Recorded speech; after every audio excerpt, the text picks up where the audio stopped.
Bonjour à tous. On va poser une question aujourd'hui, une question simple, et elle va nous occuper un moment. Combien de temps encore la Bible pourra-t-elle tenir face à l'archéologie? Face aux pelles, aux tamis, aux datations, au carbone 14, face à 1,5 siècle de fouilles menées, et c'est important, menées en grande partie par des gens qui cherchaient à la prouver, pas à la démolir. Ce livre, ce socle de toute la civilisation occidentale, ce texte sur lequel on a juré, prié, légiféré, fait la guerre et fait la paix. Ce texte tiendra-t-il encore quand on aura fini de comparer ce qu'il raconte avec ce qu'il y a réellement dans le sol? Voilà la question. Et aujourd'hui, on va y répondre. Et je vous préviens tout de suite, comme d'habitude, ça va secouer des deux côtés. Ceux qui croient que tout est vrai à la lettre vont grincer des dents. Et ceux qui croient que tout est faux, que rien n'a jamais existé, que c'est un conte du début à la fin, vont grincer aussi. Parce que la vérité, comme souvent, est plus intéressante que les deux camps réunis. Et il faut se rendre à une évidence, la même que pour tous les grands récits sacrés. Presque personne ne connaît le dossier.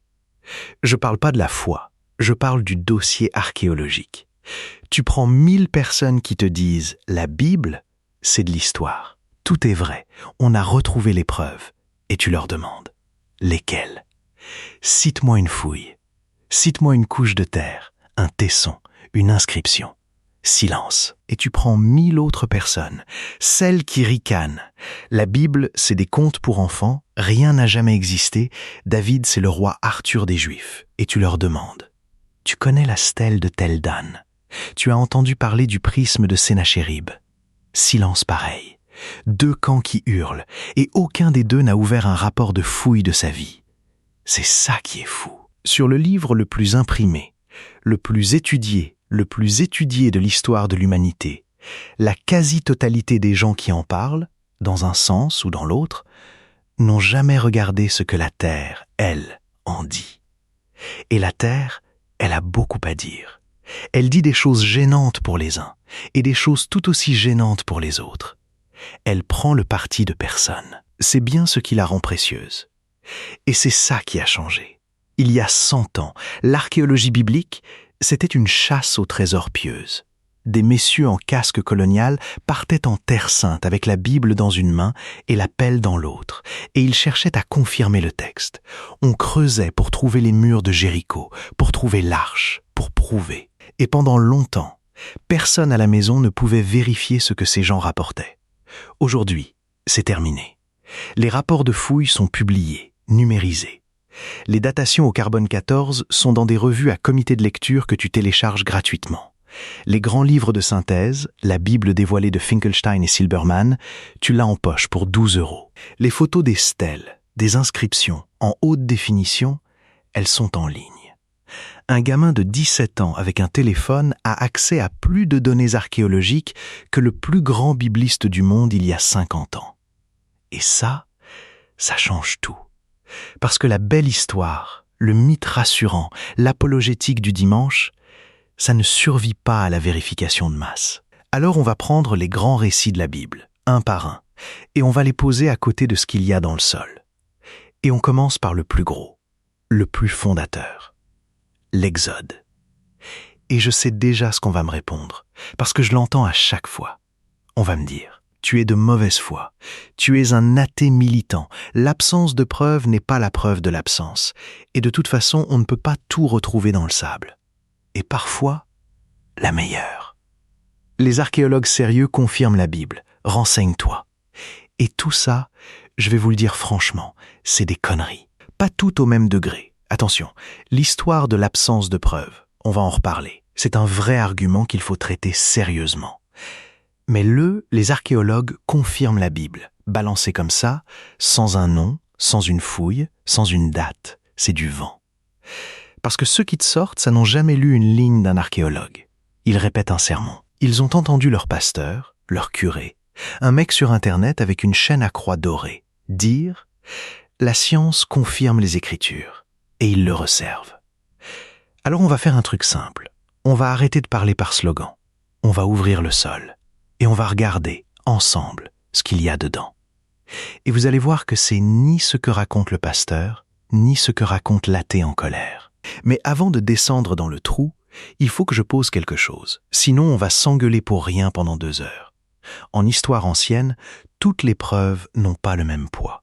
Ça paraît évident, mais c'est là que tout se joue, et c'est là que les deux camps trichent. Il y a d'abord le texte, la Bible elle-même. C'est une source, une vraie. Mais c'est une source qui a un problème. Elle a été écrite, réécrite, compilée, éditée sur des siècles, souvent très longtemps après les événements qu'elle raconte. Le texte qui raconte un roi de l'an 1000 avant Jésus-Christ a pu être mis par écrit 400, 500 ans plus tard. Donc tu le traites avec des gants. Tu te demandes toujours, qui écrit ça, quand et pour prouver quoi à son époque à lui? Il y a ensuite l'inscription. Le truc gravé dans la pierre à une date donnée, par un roi, sur le moment, pour se vanter. Une stèle de victoire assyrienne, une borne, un contrat. Ça, c'est de l'or, parce que ça n'a pas été recopié par 15 générations de scribes croyants. La pierre gravée, elle ment moins. Et il y a la couche archéologique, la strate. Le sol, avec ses tessons, ses murs, ses cendres, ses ossements, ses graines carbonisées qu'on peut dater. Ça, c'est le juge de paix. Le sol se fout de ta théologie. Une ville était habitée ou elle ne l'était pas. Elle a brûlé à telle date ou elle n'a pas brûlé. Il y avait un mur ou il n'y en avait pas. Gardez ces 3 niveaux en tête, parce que tout le cirque autour de la Bible et de l'archéologie vient de gens qui prennent le premier niveau, le texte, et qui te le vendent comme s'il avait la solidité du 3e, le sol. C'est écrit dans la Bible, donc c'est arrivé? Non. C'est écrit. C'est pas la même chose que c'est arrivé. Et l'inverse est vrai aussi, on va le voir. Il y a des choses écrites dans la Bible que le sol confirme magnifiquement. Il faut juste regarder, cas par cas, au lieu de tout gober ou de tout jeter en bloc. Et là, petit message aux 2 boutiques qui vivent de ce sujet, parce qu'il y a 2 boutiques, et elles se détestent. Mais elles font exactement le même métier. La première boutique, c'est le concordiste, l'apologète. Le mec qui te fait des vidéos pour te prouver que chaque virgule de la Bible est confirmée par la science. Que Jéricho, oui. Que l'Exode, oui. Que le déluge, oui. Avec le petit fond sonore inspirant et l'image de la Terre Sainte au coucher du soleil. La deuxième boutique, c'est le mythiste, le déboulonneur en colère, souvent un ancien croyant qui a été déçu et qui veut se venger, et qui te fait des vidéos pour te prouver que rien n'a jamais existé, que Moïse est un mythe, que David n'a jamais régné, que tout a été inventé de toutes pièces par des prêtres à Babylone. Et ces 2-là ont un point commun magnifique. Aucun des 2 ne supporte la nuance. L'apologète jette tout ce qui gêne le texte. Le mythiste jette tout ce qui pourrait confirmer un bout du texte. Les 2 piochent. Les 2 trichent. Ce sont des marchands. Ils vendent du réconfort à des gens qui souffrent. Les uns vendent la certitude de la foi, les autres vendent la jubilation de la démolition. Et la vérité archéologique, ils s'assoient dessus à tour de rôle. On va les servir tous les 2 aujourd'hui. Chacun son tour. Personne ne sort indemne. Et je vais vous raconter un truc, parce que ça résume pourquoi ce sujet me tient. Il y a quelques années, je discute avec un ami. Un mec brillant, cartésien, ingénieur, le genre à te démonter une théorie du complot en 3 phrases. On tombe sur la Bible, et lui, l'esprit fort, le rationaliste, il me sort, sûr de lui. De toute façon, tout ça c'est bidon, il n'y a aucune preuve, David n'a jamais existé, c'est prouvé. Et je lui demande un truc tout simple. Je lui dis, la stèle de tel Dan, ça te parle. Et il me regarde, blanc. Il connaissait pas. Ce mec, capable de te réciter la mécanique quantique, il balançait. David n'a jamais existé. C'est prouvé, sans avoir jamais entendu parler de la seule inscription qui, précisément, mentionne la maison de David. Il avait fait exactement ce que fait le croyant qu'il méprisait. Il avait gobé une conclusion qui l'arrangeait, et il la resservait avec assurance. Sauf que lui, sa croyance à lui, c'était l'incroyance. Et c'est ça qui est fascinant. La flemme de vérifier, elle touche autant l'athée que le dévot. Le rationaliste qui n'a pas lu le dossier, il est exactement aussi crédule que le bigot qu'il moque. Il croit juste à l'inverse. Et croire à l'inverse sans avoir lu, c'est pas être rationnel, c'est juste avoir choisi l'autre Église. Voilà pour la parenthèse méthode. Mais retenez-en une règle pratique, une seule. Elle va vous servir toute votre vie. Quand quelqu'un t'affirme un truc sur la Bible et l'histoire, dans un sens ou dans l'autre, c'est prouvé ou c'est réfuté, tu lui poses une question, une seule, et tu regardes sa tête. Tu lui demandes « Sur quelle base ? Quelle fouille ? Quelle inscription ? Quel chercheur ?» Et là, deux possibilités. Soit le mec te sort un nom, un site, une date, Finkelstein, Kenyon, Tel Dan, Megiddo, et là tu l'écoutes, tu peux vérifier derrière. Soit le mec commence à tourner autour du pot, c'est bien connu, c'est les scientifiques, c'est prouvé, tout le monde le sait, et là, tu sais à qui tu as affaire. Il a rien. Il répète. Ça marche pour le pasteur, ça marche pour l'athée militant, ça marche pour le mec au repas de famille. La source précise, ou le silence. Bon. Maintenant qu'on est équipé, on ouvre le premier dossier. Et pas n'importe lequel. Le récit fondateur du peuple hébreu. L'Exode. Là, on arrête les slogans, on descend dans le sol. L'Exode, le grand récit. Des centaines de milliers d'Hébreux, réduits en esclavage en Égypte, libérés par Moïse, les 10 plaies, la mer qui s'ouvre, 40 ans d'errance dans le désert du Sinaï, avant d'entrer en terre promise. C'est le mythe fondateur, c'est Pâques, c'est le cœur battant de l'identité juive et une bonne partie de l'identité chrétienne par-dessus.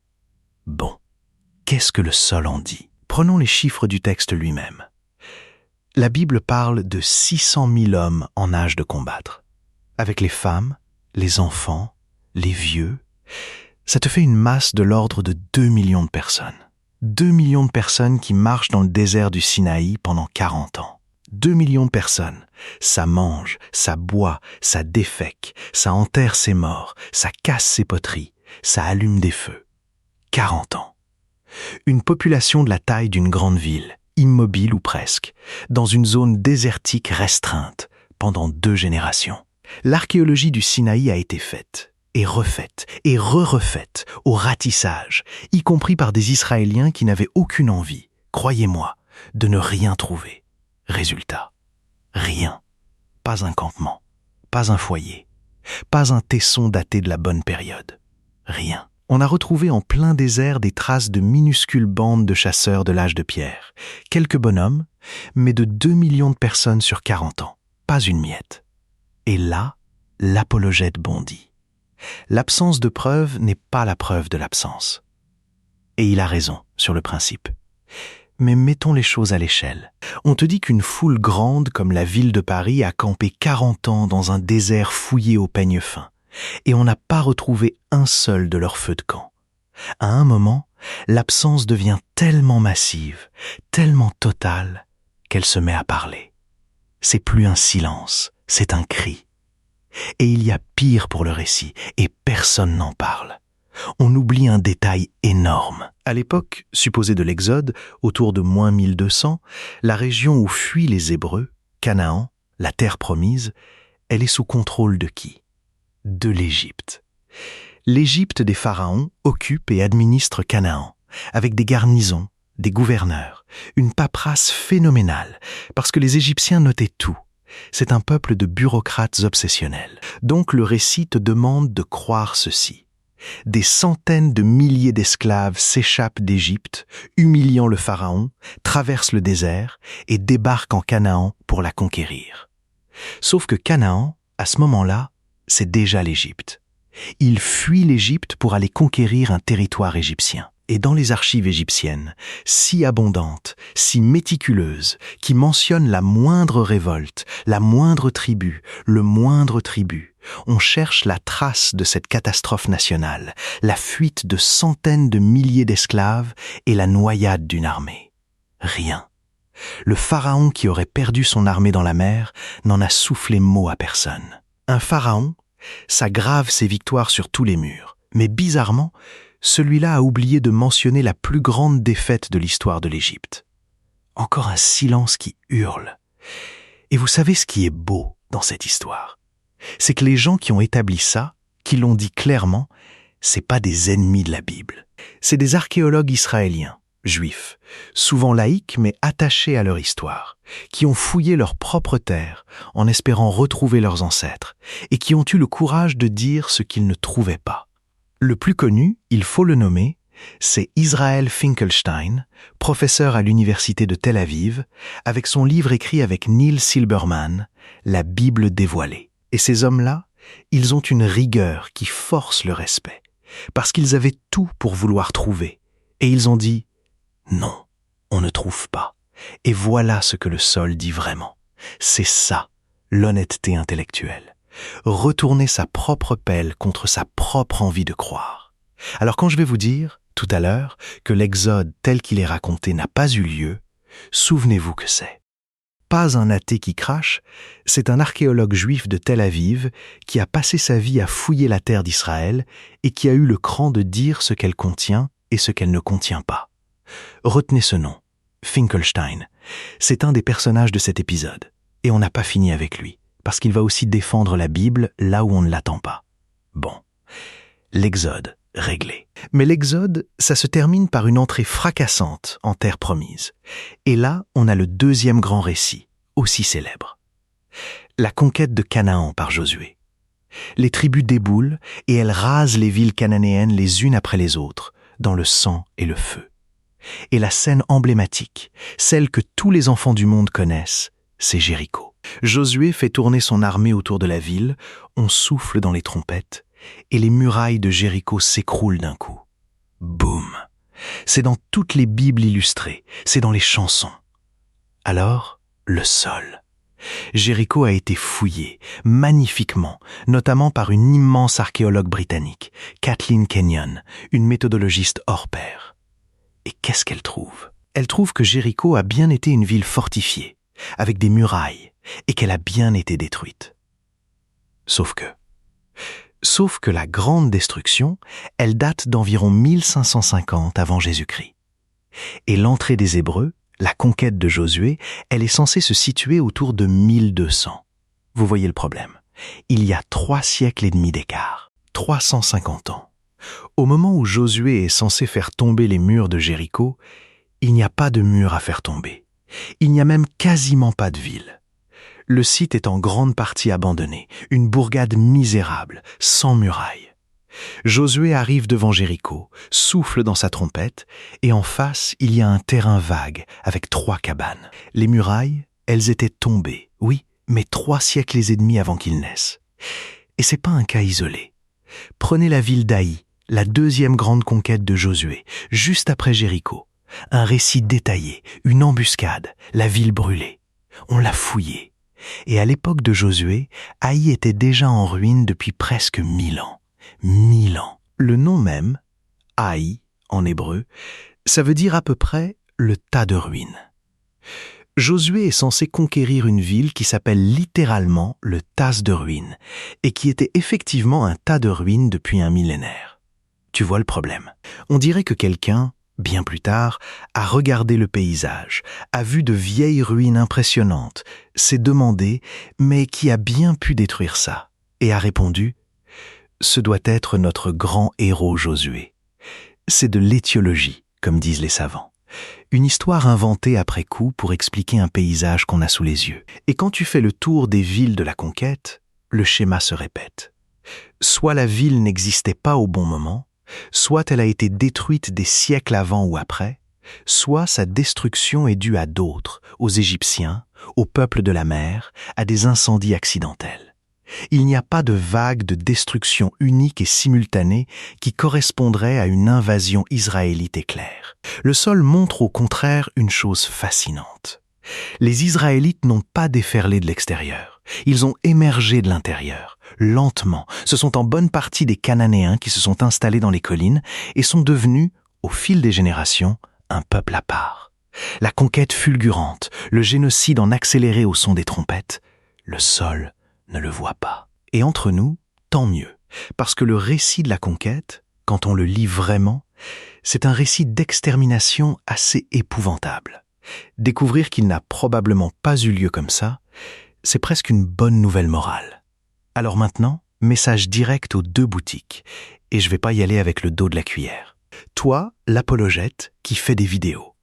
L'archéologie confirme la Bible avec Jéricho en miniature et les grandes envolées du prince d'Égypte. Tais-toi 2 secondes et réponds.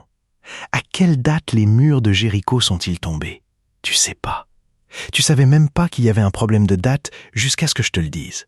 Tu vends, c'est prouvé avec une marchandise que t'as jamais inspectée, et tu la vends à des gamins qui te font confiance, qui vont répéter ça au caté ou en cours d'histoire et se prendre une gifle intellectuelle le jour où un prof leur sortira le rapport Kenyon. Tu leur fabriques une honte à retardement. Et pire, tu fragilises leur foi, parce que le jour où ils découvriront que tu leur as menti sur Jéricho, ils se demanderont sur quoi d'autre tu leur as menti. Et toi, en face, le mythiste, arrête de ricaner. Ton tour arrive dans un instant et tu vas moins rire. Toi qui titres. La Bible est un mensonge, tout est faux en lettres capitales. Toi qui dis que David n'a jamais existé. Toi qui n'as jamais entendu parler de tel Dan. Même sanction. Cite. Tais. Source. Complètement. Avec ce qui t'arrange et ce qui t'arrange pas. Et le conseil pour vous, ceux qui écoutent. La prochaine fois qu'une de ces vidéos vous tombe dessus, dans un sens ou dans l'autre, posez la question magique. Quelle fouille? Quelle inscription? Quel chercheur? Et regardez si ça tortille. Si ça tortille, vous avez votre réponse. Voilà pour le premier bloc, les grands récits fondateurs. Et vous voyez déjà le motif se dessiner. À chaque fois, le mécanisme est le même. On a un récit magnifique, puissant, chargé de sens. Et quand on le pose à côté du sol, il ne colle pas. Pas parce que quelqu'un ment, attention, c'est plus subtil que ça. Le problème, c'est qu'on confond 2 choses qui n'ont rien à voir. La mémoire et l'histoire. La mémoire, c'est ce qu'un peuple se raconte sur ses origines. C'est vivant, c'est chaud, c'est identitaire, c'est sacré et c'est précieux. L'histoire, c'est ce qu'on peut établir avec des preuves, froidement. Et l'Exode, la conquête, ce sont des chefs-d'œuvre de mémoire. Un peuple qui se raconte. Nous étions esclaves, et nous sommes devenus libres. Nous étions rien, et Dieu nous a choisis. C'est une des plus belles histoires jamais racontées, et elle a porté un peuple à travers 3000 ans de persécution. Mais ce n'est pas un reportage. C'est un récit d'identité, écrit et réécrit des siècles après, probablement pour souder un royaume et lui donner une grandeur mythique. Et quand tu prends ce récit d'identité, et que tu exiges qu'il soit vrai au sens du reportage, kilomètre par kilomètre, mur par mur, tu lui fais violence, et tu te prépares une déception. Le vrai scandale, c'est pas que la Bible embellisse, tous les peuples embellissent. Le scandale, c'est le marchand qui met une blouse blanche de scientifique sur le récit du coin du feu et qui te le vend comme un fait établi. Et il y a un argument qui traîne, des 2 côtés, et qui mérite qu'on s'y arrête. L'apologète te dit, si l'Exode est faux, comment un peuple entier aurait-il inventé une histoire aussi humiliante, celle d'avoir été des esclaves? On n'invente pas une origine honteuse. Et c'est un argument intéressant, honnêtement. On y reviendra. Il n'est pas idiot. Mais le mythiste, lui, il retourne le truc. Justement, tout est inventé, y compris pour des raisons politiques, à Babylone, pendant l'exil, par des prêtres qui fabriquaient une identité de résistance. Et ces 2 positions extrêmes, écoutez-moi bien, elles font la même erreur. Elles veulent que ce soit tout ou rien. Soit c'est un reportage vrai à 100%, soit c'est un mensonge pur à 100%. Et la réalité, elle est jamais là. La réalité, c'est qu'un récit peut avoir un noyau de mémoire réel. Un petit groupe qui a vraiment fui l'Égypte peut-être, une expérience marquante, et une gangue de légendes qui a grossi autour pendant des siècles. Prenez une comparaison. La guerre de Troie. Longtemps, on a cru que c'était un pur mythe, Homère, de la poésie. Puis on a fouillé, et on a trouvé Troie, une vraie ville, vraiment détruite. Est-ce que ça veut dire qu'Achille existait, que les dieux descendaient sur le champ de bataille, que le cheval de bois est réel? Non. Ça veut dire qu'il y a un noyau historique dans une gangue légendaire. Et c'est ça, presque toujours, la vraie réponse. Ni le reportage des dévots, ni le mensonge total des déboulonneurs. Un noyau et une légende autour. Et je laisse la question ouverte, hein? Et si le vrai travail, le seul intéressant, C'était justement de séparer le noyau de la gangue, au lieu de tout avaler ou tout cracher. Et là, une question qui revient tout le temps dans mes messages, et elle est légitime, alors je vais y répondre franchement. On me dit, la raison d'abord, pourquoi tu t'attaques à la Bible? Pourquoi pas le Coran? Pourquoi pas les Védas? Pourquoi toujours taper sur le judéo-christianisme? Tu n'as pas le courage de faire pareil avec les autres religions. Et c'est une bonne question, elle ne mérite pas une esquive. Alors je vais vous donner 2 réponses. Une première, courte, et une deuxième, plus longue, plus importante, qui est le vrai cœur de cet épisode. Première réponse. Je m'attaque pas plus à la Bible qu'au reste, j'ai fait et je ferai d'autres religions. Personne n'est épargné sur cette chaîne. Mais il se trouve que sur ce sujet précis, la Bible a un privilège unique, et c'est un privilège magnifique. On a le droit d'en parler, on a le droit de fouiller, on a le droit de dire « l'Exode n'a pas eu lieu » dans une université, dans un livre grand public, à la télé, sans que personne ne te menace de mort. Israël finance des fouilles qui démolissent le récit national et personne ne va en prison. Un professeur juif peut écrire que le royaume de David était une petite chefferie et pas un empire, et il garde son poste, il passe même à la télé, essaye de faire pareil avec le récit sacré d'une autre grande religion, et on en reparle. Donc si je parle autant de la Bible, c'est pas parce que je m'acharne, c'est parce que c'est le seul grand texte sacré qu'on peut passer au rayon X librement, au grand jour, avec des équipes qui creusent depuis 150 ans. C'est un privilège de la civilisation judéo-chrétienne, cette capacité à se laisser examiner, et c'est tout à son honneur. Un texte qui accepte l'appel, c'est un texte qui a confiance en lui, et paradoxalement, c'est parce qu'on peut la critiquer librement qu'on n'en parle plus. La transparence attire l'examen. Le secret, lui, se protège du regard. Deuxième réponse, la vraie. Si ce sujet compte, c'est pas pour embêter les croyants. C'est parce que sur ce texte repose, littéralement, une immense partie de notre monde. Le droit, la morale, le calendrier, l'art, la musique, la notion même de dignité de la personne, l'idée qu'un roi n'est pas au-dessus de la loi, tout ça a été façonné, en Occident, par ce livre. Des milliards de gens, sur 3 religions, juifs, chrétiens et en partie musulmans, se rattachent à ces récits.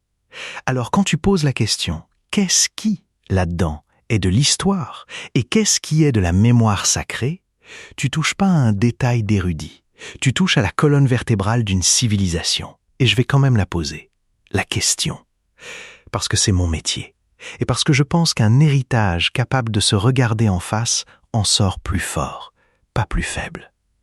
Une civilisation adulte, c'est une civilisation qui peut dire « Voilà mon grand récit, voilà ce qu'en dit la science, et je suis capable de tenir les 2 dans ma main sans m'effondrer. » C'est ça, la maturité. Et c'est exactement ce qu'on va essayer de faire.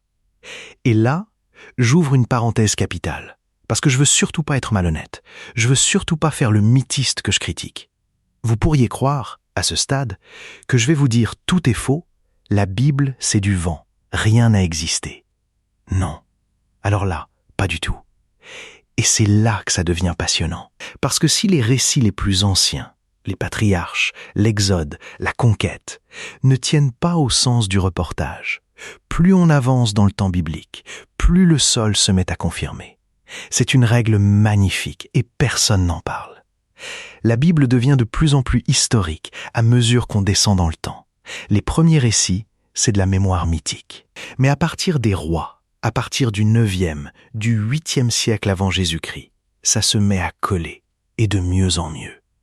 Les noms de rois d'Israël et de Juda qu'on lit dans la Bible, on les retrouve gravés dans les archives assyriennes et babyloniennes. Les campagnes militaires, les tribus payées, les sièges, tout ça, l'archéologie et les textes des empires voisins les confirment, souvent au détail près. Et ça, c'est fondamental. Un mythiste honnête, il ne peut pas ignorer ça. La Bible, dans sa partie récente, c'est une source historique de première qualité. Le problème n'est pas vrai ou faux. Le problème, c'est à partir de quand. Et avant même les rois, il y a une première pierre, magnifique, qu'il faut poser sur la table. On l'appelle la stèle de Merneptah. C'est une stèle égyptienne, gravée par le pharaon Merneptah vers -1208.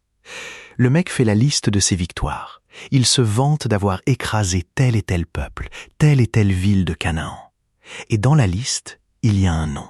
Un nom écrit avec le petit signe hiéroglyphique qui veut dire « un peuple », pas une ville, un peuple. Et ce nom, c'est Israël. Vous entendez ? Vers -1200, un pharaon égyptien grave dans la pierre le nom d'un peuple appelé Israël, présent en Canaan. C'est la plus ancienne mention connue d'Israël dans toute l'histoire de l'humanité. Et c'est pas les Hébreux qui l'ont écrite, c'est leur ennemi égyptien. Alors attention, ça prouve pas l'Exode, ça prouve pas Moïse. Ça prouve qu'un groupe qui s'appelle Israël existe déjà en Canaan à cette date, comme un peuple installé là. Ce qui, soit dit en passant, colle très mal avec l'idée d'une invasion venue de l'extérieur juste à ce moment-là, et très bien avec l'idée que les Israélites ont émergé de l'intérieur même de Canaan. Mais le point, pour l'instant, c'est Israël, comme nom de peuple, c'est de l'histoire, gravé, daté, dès le XIIIe siècle avant Jésus-Christ. Et le meilleur exemple, le plus spectaculaire, celui qui cloue le bec au déboulonneur, je vous l'ai gardé. Et là, je vous pose une pièce à conviction de premier rang. Une inscription. De là. Pierre gravée. Le tiroir le plus solide. On l'appelle la stèle de Tel Dan. On l'a découverte dans le nord d'Israël, à partir de 1993. C'est un fragment de stèle de victoire, gravé par un roi araméen, un ennemi d'Israël, vers 840 avant Jésus-Christ. Un roi étranger qui se vante d'avoir tué des rois israélites. Et dans le texte, en araméen ancien, il y a une expression qui a fait exploser tout le débat. Beit David, la maison de David, la dynastie de David. Vous réalisez, un roi ennemi, un siècle après David, grave dans la pierre qu'il a combattu la maison de David. Ça veut dire que déjà, à cette époque, le royaume de Juda était identifié comme la lignée d'un fondateur nommé David, exactement comme la Bible le raconte. Alors, les mythistes qui te juraient que David était un pur mythe, une invention tardive, le roi Arthur des Juifs, un personnage de conte. La pierre leur dit non. David, ou au minimum une dynastie qui se réclamait de lui, c'est de l'histoire. C'est gravé par un ennemi qui n'avait aucune raison de lui faire de la publicité. Et donc, quand je dis que je connais le dossier, c'est pas de l'arrogance, c'est que j'ai lu les deux bouts. J'ai lu le vide sous l'Exode, et j'ai lu le nom de David gravé par un ennemi araméen. Le vrai historien, il tient les deux mains. Il dit ce qui manque et ce qui est là. Le charlatan, lui, il n'en tient qu'une, celle qui l'arrange. Alors attention, parce que là, l'apologète va vouloir s'engouffrer. Il va dire « Ah, tu vois, David existe, donc tout est vrai. Donc Salomon, le grand temple, l'empire immense de la mer à l'Euphrate, les mines du roi Salomon, l'or, la gloire, tout est vrai. Doucement, doucement, mon grand. Qu'un David ait existé, qu'une dynastie porte son nom, c'est établi. Mais le David de la Bible, le grand roi d'un empire puissant et centralisé, avec Salomon derrière et sa capitale somptueuse, ça, c'est une autre affaire. Et c'est là qu'un des plus grands débats de l'archéologie fait rage. D'un côté, Finkelstein, encore lui, avec ce qu'on appelle la chronologie basse. Il dit que Jérusalem, à l'époque de David et Salomon, autour de l'an 1000, c'était un gros village, une bourgade de collines, et que le royaume était une petite chefferie, pas un empire. Les grands monuments qu'on attribuait à Salomon, les portes monumentales de Megiddo, de Hazor, de Gézer, il les redate d'un siècle plus tard. De l'autre côté, un autre grand archéologue, Amihai Mazar, défend une position plus haute. Oui, il y avait un vrai royaume dès le Xe siècle, plus modeste que le récit mais réel, et on invoque des sites comme Khirbet Keyafa pour montrer un État judéen déjà organisé. Et vous savez quoi ? Ce débat n'est toujours pas tranché. Il oppose des géants, chacun avec ses tessons, ses datations au carbone 14, ses arguments. Alors si un mec te dit, en 3 secondes, le grand empire de Salomon, c'est prouvé, ou le grand empire de Salomon, c'est du pipeau, Dans les deux cas, il te ment par excès de confiance, parce que les plus grands spécialistes du monde, eux, se battent encore là-dessus. Et c'est ça, la vraie honnêteté. Savoir dire sur ce point précis, on ne sait pas encore, ça se discute. Le charlatan tranche, le savant nuance, et devinez lequel des deux fait le plus de vues sur YouTube. Et le vrai problème de ce dossier, au fond, c'est un problème de peur. Pas la même peur des deux côtés, mais de la peur quand même. Le croyant a peur que si un seul mur de Jéricho tombe, tout l'édifice de sa foi s'écroule avec. Il se dit, si l'Exode n'a pas eu lieu à la lettre, alors Dieu n'existe pas, alors ma vie n'a plus de sens. Donc il refuse de regarder, par terreur.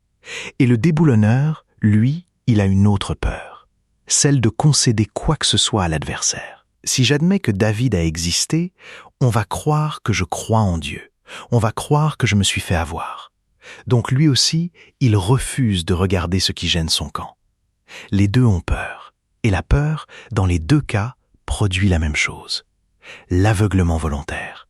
On ferme les yeux pour protéger sa position. Et je vais vous dire une chose. Une croyance qui a besoin qu'aucune question ne soit posée pour tenir debout, c'est une croyance fragile. Et ça vaut pour la foi comme pour l'athéisme. La vraie solidité, elle n'a pas peur de l'examen. La gravité n'a pas peur qu'on la teste. Elle te le prouve en te faisant tomber. Si ta position, quelle qu'elle soit, ne survit pas au fait de regarder une inscription en face, alors le problème, c'est pas l'inscription. C'est la fragilité de ta position. Et puisqu'on parle de ce qu'on a le droit de regarder, il faut qu'on parle des charlatans qui polluent ce sujet. Et là, je vais m'énerver. Prévenez les enfants. Parce qu'il y a une industrie, une vraie, de la fausse preuve biblique, et elle brasse des millions. Tu as des gens qui vendent des expéditions pour retrouver l'arche de Noé sur le mont Ararat, avec des photos floues de structures en bois, et à chaque fois c'est une formation rocheuse, à chaque fois c'est démonté, et à chaque fois ils recommencent l'année suivante avec un nouveau documentaire et une nouvelle cagnotte. Tu as des gens qui te vendent les vraies roues des chars de Pharaon au fond de la mer Rouge, des blocs de corail en forme de rien du tout, présentés comme la preuve que l'armée égyptienne s'est noyée là. Tu as des faussaires, des vrais, jugés dans de vrais tribunaux, qui fabriquent de fausses inscriptions, de fausses reliques, pour les vendre à prix d'or à des collectionneurs et à des musées crédules. Une industrie entière du faux qui prospère sur le besoin des gens de tenir la preuve dans leurs mains. Et pendant que ces escrocs encaissent, les vrais archéologues, ceux qui passent 30 ans à trier des tessons sous 40 degrés pour établir patiemment ce qui est vrai, on les traite d'ennemis de la foi. Vous vous rendez compte du monde à l'envers. Le faussaire qui te vend du corail en te disant « Voilà les chars de Pharaon », lui, c'est un défenseur de la Bible. Et le professeur juif qui a passé sa vie à fouiller la terre d'Israël, lui, c'est un traître. On récompense le menteur qui flatte et on punit l'honnête qui dérange. À un moment, faut arrêter de se moquer du monde. La foi, la vraie, elle n'a pas besoin de fausses roues de char en corail. Si ta foi a besoin qu'on lui fabrique des preuves bidons, c'est que tu as un problème avec ta foi, pas avec l'archéologie. Et je vais vous donner un exemple qui rend fou, parce qu'il montre le mécanisme à nu. Il y a quelques années, un collectionneur exhibe un petit objet en ivoire, une grenade minuscule, avec une inscription qui dit qu'elle appartenait au temple de Salomon, le Graal, la seule relique jamais retrouvée du temple de Salomon. Le musée d'Israël l'achète, pour une fortune, l'expose triomphalement. Et puis des chercheurs regardent de près, au microscope, et ils découvrent que l'inscription est un faux, gravé récemment sur un vrai objet ancien pour le faire coller à la Bible et faire flamber le prix. Un procès énorme. Voilà où on en est. On préfère acheter un faux qui confirme le récit plutôt que d'accepter les vraies trouvailles qui le nuancent. Et à côté de ça, les vrais chercheurs, ceux qui refusent de tricher, ceux qui disent non, cet objet est douteux, non, cette datation ne colle pas, on les traite d'iconoclastes, d'ennemis, d'orgueilleux. Le mensonge qui flatte a droit à une vitrine.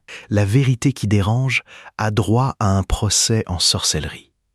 Et pendant ce temps, celui qui trinque, c'est le croyant sincère, le vrai, celui qui donne son argent, sa confiance, sa foi, et à qui on refile du corail et de l'ivoire truqué en guise de preuve. On l'escroque en lui vendant sa propre foi comme un produit de contrefaçon. Ça me met en rage, parce que le croyant sincère, il mérite mieux que des faussaires. Il mérite la vérité, même quand elle est plus complexe que le dessin de ses 6 ans. Bon, je me calme. Mais je continue le raisonnement, parce qu'il faut se poser la bonne question, celle de toute enquête. À qui profite le crime? À qui profite la fausse preuve? Réfléchissons. Le faussaire de l'arche de Noé, qu'est-ce qu'il vend au fond? Il vend du soulagement. Il vend à des gens angoissés par le doute la petite pilule qui endort l'angoisse. Regarde, c'est vrai, tu peux dormir tranquille, la science confirme, tu t'es pas trompé de vie. Et c'est ça, le vrai produit. Pas une planche de bois sur l'Ararat, une tranquillité. Et le problème, c'est que cette tranquillité-là, elle est empoisonnée, parce qu'elle repose sur du faux, et qu'un jour, le faux se fissure. Le gamin qu'on a bercé avec, l'archéologie prouve tout. Le jour où il tombe, à 20 ans, sur le vrai dossier de Jéricho, il fait pas une petite révision tranquille de ses croyances. Il fait une chute libre. Parce qu'on lui avait vendu du tout ou rien. On lui avait dit, si un seul détail est faux, alors Dieu n'existe pas. Alors le jour où il découvre qu'un détail est faux, il jette tout, la foi, le sens, l'héritage, tout par la fenêtre, d'un coup, et il devient souvent le mythiste le plus enragé, le déboulonneur le plus amer. Le fanatique de l'incroyance, c'est presque toujours un ancien croyant qu'on a menti. Le concordiste et le déboulonneur, c'est le même homme à 20 ans d'écart. Celui qui t'a vendu la fausse certitude à fabriquer, sans le vouloir, le futur enragé qui crachera sur tout. La fausse preuve, elle ne protège pas la foi. Elle la mine de l'intérieur, avec une bombe à retardement. Et attention, parce que je veux pas que vous sortiez de cet épisode en vous disant « Ah, les Juifs et les chrétiens se sont racontés des histoires. » Non. Pas eux, nous, les humains, tous, sans exception. Et c'est ça qu'il faut comprendre pour pas tomber dans le piège du mépris. Les Romains se sont inventés une descendance troyenne, le prince aîné, parce que c'était plus noble que d'admettre qu'il venait d'une bande de bergers voleurs de bétail sur une colline boueuse. Les rois de France se sont inventés un ancêtre troyen aussi, un certain Francus. Personne trouvait ça ridicule. Les Anglais avaient le roi Arthur. Les Japonais faisaient descendre leur empereur de la déesse du soleil. Chaque nation, chaque dynastie, chaque religion et même chaque famille réécrit ses origines pour qu'elle monte majestueusement jusqu'à elle. Ta grand-mère embellit ses souvenirs. Ton grand-père était forcément un héros de la résistance. La maison de famille était forcément immense. C'est humain, c'est doux, c'est même beau. Et un peuple qui a besoin de croire qu'il descend d'esclaves libérés par la main de Dieu, c'est pas un scandale, c'est de l'anthropologie. C'est le fonctionnement normal de la mémoire d'un peuple. Le scandale, il commence jamais avec le croyant qui aime son récit d'origine. Il commence avec le marchand qui prend ce récit, qui lui colle un tampon prouvé par la science et qui te le revend en te faisant croire que c'est un reportage. Le croyant, je le respecte. Le faussaire, je le combats. Et j'espère que cette partie va clore un malentendu. Mon but, c'est pas de dire que la Bible est un mensonge, ni que la foi de milliards de gens est une bêtise. Mon but, c'est de remettre chaque chose dans le bon rayon. La croyance que Dieu a libéré son peuple d'Égypte, c'est une magnifique croyance religieuse, spirituelle. Elle nourrit des vies, elle a tenu debout un peuple à travers l'histoire la plus dure qui soit. Et là-dessus, j'ai rien à dire. C'est pas mon terrain. Je respecte profondément. Mais dès qu'on sort cette croyance du rayon foi, dès qu'on la déguise en fait scientifique établie, dès qu'on te dit l'archéologie prouve l'exode, 2 millions de personnes, la mer qui s'ouvre, c'est de l'histoire. Là, elle change de rayon. Elle atterrit au rayon histoire. Et au rayon histoire, il y a des règles, il y a des couches de terre, il y a des datations. Et là, elle ne passe pas. C'est tout ce que je dis. Reste au rayon foi, et je te salue bien bas. Viens au rayon histoire prétendre que c'est prouvé, et je sors les rapports de fouille. Et ça vaut pour tout le monde, dans les deux sens. Ça vaut pour l'apologète qui te vend l'arche de Noé. Ça vaut aussi pour le mythiste qui te vend. David n'a jamais existé, parce que lui aussi, il est venu au rayon histoire avec une croyance, et sa croyance à lui, la pierre de Tel Dan l'a fracassé. Alors je lance un appel, et je le lance aux deux camps, aux croyants cultivés et aux sceptiques cultivés. Parce qu'il y a des gens intelligents des deux côtés qui sentent bien que leur camp leur ment un peu. Vous avez deux options. Deux, il n'y en a pas trois. Option 1. Vous prenez ce dossier à bras-le-corps, honnêtement, avec la méthode. Vous acceptez de tenir les deux mains à la fois. Oui, l'Exode et la conquête ne sont pas des reportages. Il faut le digérer. Et oui, David a existé. Le royaume est réel à partir d'une certaine date. La Bible devient de l'histoire solide en descendant dans le temps. Il faut le digérer aussi. Vous construisez une image honnête, en dégradé, qui sera moins simple que tout vrai ou tout faux, mais 1000 fois plus solide, parce qu'elle sera bâtie sur le sol, sur la pierre, sur le vérifié. Option 2. Vous vous accrochez à votre slogan « Tout est prouvé » ou « Tout est faux ». Vous fermez les yeux sur ce qui gêne votre camp, et vous continuez à vous battre par vidéo interposée en insultant l'autre bord. Et dans ce cas, je vous préviens gentiment. Le travail se fait sans vous. Il se fait déjà. Les archéologues creusent, les datations tombent, les inscriptions sortent de terre, les rapports sont publiés. Une génération entière peut lire tout ça en temps réel. Vous pouvez rester sur votre slogan, mais le slogan, lui, vieillit à chaque coup de pelle. Alors soit vous êtes dans la pièce quand l'histoire s'écrit, soit elle s'écrit sans vous, et vous la découvrirez faite. Et ça m'amène à une observation qui vaut pour tout cet épisode. Pourquoi ces récits tiennent-ils encore aussi solidement à l'ère de la datation au carbone 14. Le récit littéral, tout est vrai à la lettre, il tient pas par les preuves. On vient de voir qu'elle manque pour les parties anciennes. Il tient par le besoin. Il tient parce que les gens ont besoin que ce soit vrai. Besoin d'un sens, besoin d'une origine, besoin de ne pas être un accident dans un univers vide. Et ce besoin-là, il est respectable, il est profondément humain. Je le juge pas. Mais il ne faut pas le confondre avec une preuve. Le fait que tu aies besoin que quelque chose soit vrai, ça n'a jamais rendu ce quelque chose vrai. Et le fanatique d'en face, le déboulonneur, il tient par un besoin symétrique.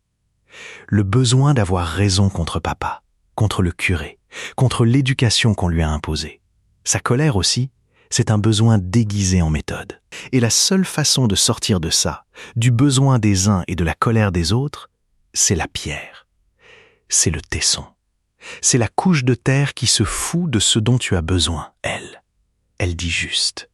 Voilà ce qui était là. À toi d'être assez adulte pour l'entendre. Et ça me fait une transition parfaite. Parce que jusqu'ici, j'ai surtout cogné sur les concordistes, ceux qui gonflent le texte, qui veulent que tout soit vrai à la lettre. Mais je vous l'ai promis, l'autre boutique passe à la caisse aussi. Parce qu'en face, il y a un camp qui a pris les vrais problèmes de l'Exode et de Jéricho, qui sont réels, et qui les a gonflés dans l'autre sens jusqu'à l'absurde. Ce camp, on l'appelle parfois les minimalistes, ou dans sa version la plus dure, les mythistes. Et leur thèse, c'est que rien, absolument rien, n'est historique avant l'exil à Babylone. Que David et Salomon sont des inventions, des personnages de propagande fabriqués de toutes pièces par des scribes plusieurs siècles plus tard. Que le royaume d'Israël uni, c'est un conte politique. Et cette thèse, la première fois que tu l'entends, elle est grisante. Surtout si tu as un compte à régler avec la religion. C'est bien argumenté, ça a l'air radical et courageux. Sauf que le sol, encore une fois, va s'en mêler. Et le sol va être aussi cruel avec les mythistes qu'il l'a été, avec les concordistes. Mais avant, un avertissement. Si vous êtes de ceux qui jubilent à l'idée que tout est faux, que la Bible c'est zéro, que David c'est du pipeau, et que cette jubilation vous fait du bien, vous console de quelque chose, alors la suite risque de vous coûter cher. Je vous le dis honnêtement, vous pouvez décrocher là. Personne vous en voudra. Les prochaines minutes ne vont pas être tendres avec votre camp non plus. Elles ne vont pas être agréables pour le croyant littéraliste non plus. Il a déjà pris sa dose. Mais là, c'est le tour du déboulonneur de se prendre le sol dans la figure. Ceux qui restent, ceux qui préfèrent une vérité inconfortable à une jubilation confortable, on continue. Alors, restons un instant du côté des vrais problèmes du texte, parce qu'il y en a. Et je ne vais pas les cacher pour ménager les croyants. Ce serait malhonnête.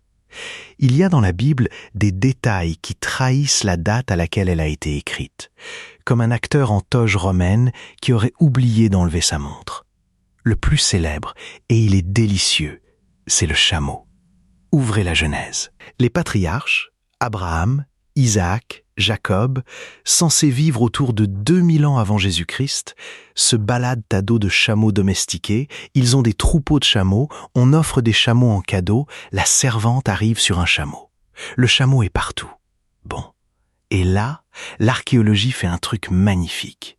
2 chercheurs de l'université de Tel Aviv, Sapir-Hen et Ben Yosef, en 2013, datent au carbone 14 les plus anciens ossements de chameaux domestiqués retrouvés dans la région, notamment dans les mines de cuivre du Sud. Et qu'est-ce qu'ils trouvent? Que le chameau domestique n'apparaît dans la région pas avant la fin du Xe siècle, disons autour de 900 avant Jésus-Christ. Vous faites le calcul. Les patriarches sont censés vivre vers moins 2000. Le chameau domestique arrive vers moins 900. Il y a 1000 ans d'écart. 1000 ans. C'est comme si un roman se déroulant à l'époque de Charlemagne mettait ses personnages au volant d'une Peugeot. Le chameau dans la Genèse, c'est la Peugeot de Charlemagne. Ça veut dire quoi? Ça veut pas dire qu'Abraham n'a jamais existé, on n'en sait rien. Ça veut dire que le texte qui raconte Abraham a été écrit, ou en tout cas mis en forme, à une époque bien plus tardive, une époque où le chameau était devenu banal, et où le scribe, sans y penser, a habillé ses héros anciens avec les animaux de son présent à lui. Le chameau, c'est la montre de l'acteur en toge. C'est la preuve, gravée dans le texte lui-même, que la Bible a été composée longtemps après les faits qu'elle raconte. Et ça, c'est pas un athée qui l'a inventé. C'est le carbone 14, sur des os, dans un labo de Tel Aviv. Et attends, parce que si tu es un déboulonneur et que tu te frottes les mains en écoutant l'histoire du chameau, ne pars pas, parce que le retournement arrive, et il est pour toi. Parce que le minimaliste radical, lui, il prend cet argument du chameau, il prend le vide de l'Exode, et il en conclut. Donc tout est faux, donc David n'a jamais existé, donc le royaume est une fiction tardive. Et là, le sol dit « stop ». Parce que si tu appliques ta propre méthode, celle de l'inscription et de la couche de terre, honnêtement, jusqu'au bout, tu tombes sur la stèle de Tel Dan, dont je vous ai parlé, la maison de David gravée par un ennemi un siècle après. Tu tombes sur la stèle de Mécha, un roi de Moab, une autre inscription qui semble aussi évoquer la maison de David. Tu tombes, en descendant encore dans le temps, sur les archives assyriennes qui nomment les rois d'Israël. Tu tombes sur le prisme de Sénachérib, le roi d'Assyrie, qui grave sa version du siège de Jérusalem et qui dit avoir enfermé le roi Ézéchias comme un oiseau dans sa cage. Et cet Ézéchias, il est dans la Bible, avec ce siège, à cette date. 2 ennemis, l'Assyrien et l'auteur biblique, qui racontent le même événement, chacun à sa gloire. Ça, c'est de l'histoire dure, du béton. Donc le minimaliste qui te dit « rien n'existe avant Babylone », il fait exactement la même faute que le concordiste, en miroir. Il choisit d'avance sa conclusion. Tout est faux. Et il jette toutes les pierres qui le gênent. Tel Dan, Mécha, Sénachérib, à la poubelle. Le concordiste jette Jéricho. Le mythiste jette Tel Dan. Même geste, même triche. Ils sont le recto et le verso de la même carte truquée. Et moi je suis désolé. Mais quand tu gardes que les preuves qui t'arrangent et que tu jettes les autres, t'es pas un esprit libre. T'es un supporter. Et le supporter, il a pas sa place dans une tranchée de fouilles. Et là, je vais m'arrêter 2 secondes, parce qu'il y a un truc qui me prend, à ce stade, et c'est pas de la colère, c'est presque du vertige. Réaliser ce qu'on est en train de faire. On est en train de lire, sur une pierre gravée il y a 2800 ans, par un roi ennemi qui voulait insulter Israël, le nom de David. Le nom d'un homme qui, s'il a existé, a vécu il y a 3000 ans, dans une petite chefferie de collines. Et son nom, sa maison, sa lignée, ils sont là, gravés dans le basalte, sortis de terre par des archéologues en 1993. On touche le réel. On touche À travers 3000 ans, quelque chose qui a vraiment eu lieu. Et en même temps, la mer qui s'ouvre, les 2 millions d'Hébreux dans le Sinaï, les murs qui tombent au son de la trompette, ça, le sol ne le voit pas. Et ce mélange, cette histoire faite de vrais rois et de faux miracles, de noyaux durs et de gangs légendaires, c'est infiniment plus émouvant que les 2 contes qu'on nous vend. Parce que c'est la vraie condition humaine, ça. On est des êtres qui mélangent en permanence ce qui est arrivé et ce qu'on aurait voulu qui arrive. La Bible, c'est pas un mensonge et c'est pas un reportage. C'est le plus grand document jamais produit sur la manière dont un peuple se souvient. Et ça, franchement, ça me bouleverse plus que n'importe quel miracle. Bon, reprenons-nous, parce qu'il nous reste le plus beau. Jusqu'ici, on a comparé la Bible au sol, de l'extérieur. Mais il y a un trésor à l'intérieur même du texte. Et ce trésor, ce ne sont pas les athées qui l'ont trouvé. Ce sont des croyants érudits, des rabbins, des pasteurs, des professeurs de théologie, qui, en lisant leurs propres livres de très près, ont vu des choses qu'ils ne pouvaient plus ignorer. On va ouvrir la Bible et regarder comment elle se trahit elle-même. Et c'est passionnant, parce que ça, aucun apologète ne veut en parler, et aucun mythiste non plus, parce que ça donne raison à personne et tort à tout le monde. Prenez le tout début. La Genèse, la création du monde. Lisez attentivement et vous découvrez qu'il y a 2 récits de la création, collés l'un derrière l'autre et qui se contredisent. Dans le premier, Dieu crée les plantes, les animaux, puis l'homme et la femme ensemble, en dernier. Dans le deuxième, juste après, Dieu crée l'homme d'abord, tout seul, puis les plantes, puis les animaux, puis la femme en dernier à partir de la côte. L'ordre n'est pas le même. Le nom de Dieu n'est pas le même. Le style n'est pas le même. Pourquoi ? Parce que ce sont 2 textes différents, écrits par des auteurs différents, à des époques différentes, qu'un éditeur a cousus ensemble sans les fondre. Et une fois que tu as vu ça, tu le vois partout, le déluge. 2 versions entrelacées, avec des nombres qui se contredisent, 2 animaux ou 7 animaires selon le verset. Les savants ont fini par identifier plusieurs grandes sources, plusieurs mains, plusieurs écoles, réparties sur des siècles, qu'on a tressées pour faire la Torah. C'est ce qu'on appelle l'hypothèse documentaire. Et le résultat, c'est que le mont Sinaï, où Moïse est censé recevoir le texte de la main de Dieu, ce texte, en réalité, a été composé par des générations d'hommes, sur des centaines d'années, bien après Moïse. Le livre lui-même, quand on le lit vraiment, avoue qu'il a plusieurs auteurs. Il te le dit. Il suffit de le lire au lieu de le réciter. Et le plus beau, pour finir.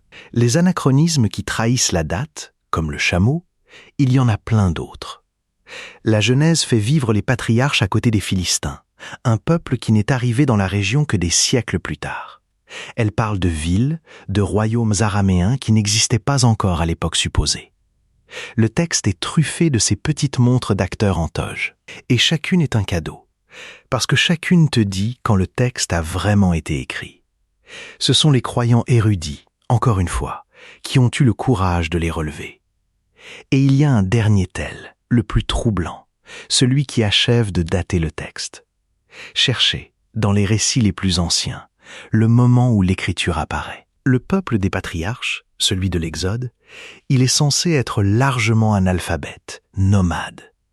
Et pourtant, tout est raconté avec une maîtrise littéraire, une architecture, une théologie sophistiquée, qui suppose des scribes de cour, une administration, des écoles.